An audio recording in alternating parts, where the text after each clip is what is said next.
Pak Kiai, apakah boleh percaya cerita alam barzah dari orang yang mati suri?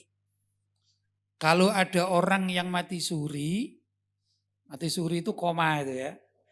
Kemudian dia sembuh. Kemudian dia mengalami beberapa peristiwa-peristiwa menurut apa yang dia yakini orang mati suri tersebut ya. Entah misalnya ketemu malaikat atau ditanya seperti pertanyaan alam kubur ya, atau melihat siksa kubur dan lain sebagainya.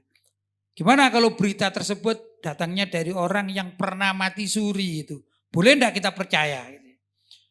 Pertama, kalau bolehnya saya boleh saja percaya. Itu kan peringatan. Ya enggak?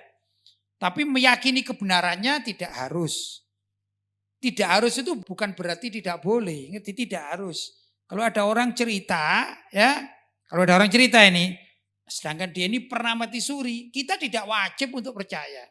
Tapi kalau suatu kebaikan, misalnya gini misalnya, ada orang yang sebelum mati suri itu tidak pernah sholat.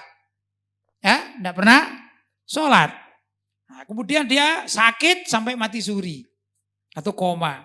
Ternyata di dalam keadaan koma itu dia merasa didatangi malaikat ya, yang menakutkan. Misalnya keadaan kubur itu yang sangat ya ganas sekali lah begitu barangkali ya. Apinya menyala-nyala gara-gara apa? Gara-gara dia tidak sholat. Begitu dia sembuh maka dia rajin sholat.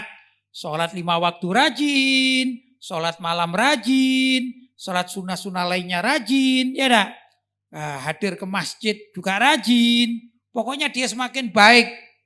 Gimana? Boleh enggak kita mempercayai ceritanya dan kita mengikutinya? Ya boleh. Kan ini adalah peringatan, ya enggak? Mungkin kitanya yang semula itu malas sholat, akhirnya rajin sholat. Gak apa-apa. Tapi tentang kebenaran secara mutlak itu belum tentu. Ya, begini. Dulu Sayyidina Imam Malik radhiyallahu taala anhu, suatu saat beliau berada di dekat makam Rasulullah Shallallahu alaihi wasallam.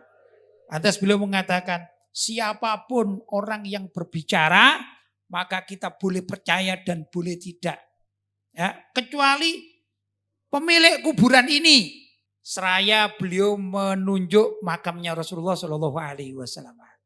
Jadi siapapun ya, di umat Rasulullah Shallallahu alaihi wasallam ini yang berbicara kita boleh percaya dan boleh tidak.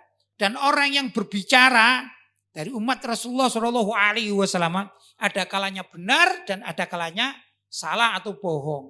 Kecuali pemilik makam ini seraya beliau menunjuk makam Rasulullah Shallallahu alaihi wasallam. Maksudnya selagi bukan Rasulullah maka kita boleh menerima dan boleh menolak. Ya, tapi kalau Rasulullah Shallallahu alaihi wasallam yang berbicara, yang bersabda, maka kita wajib hukumnya untuk percaya, mengimaninya, ya dah. Begitu. Adapun kalau ada perintah atau anjuran dari hadis Nabi Muhammad Shallallahu alaihi wasallam misalnya, itu ada 2 cara menurut para ulama. Dan kita harus merujuk juga pendapat para ulama. Kalau perintah itu perintah wajib, maka kita mengamalkan. Tapi kalau perintah itu perintah sunnah, maka kita dianjurkan mengamalkan. Andai kata ada perintah sunnah dari Nabi Muhammad Shallallahu alaihi wasallam bukan yang wajib, lantas kita belum mampu mengamalkannya, kita tidak berdosa begitu ya.